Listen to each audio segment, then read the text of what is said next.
A sister says, my mother and I are the ones cooking iftar for the whole family during the month of Ramadan, including my brothers who do not pray and sleep whole day and wake up at iftar time without taking advantage of the month.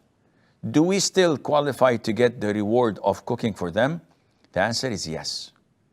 And you would be more rewarded if you would try to give da'wah to your brothers and siblings in a very kind and diplomatic and indirect way, so that may Allah Azza wa Jal open their chests and hearts to the words of truth. That would add more value than cooking. But without any doubt, cooking for them and serving them during the month of Ramadan is highly rewardable.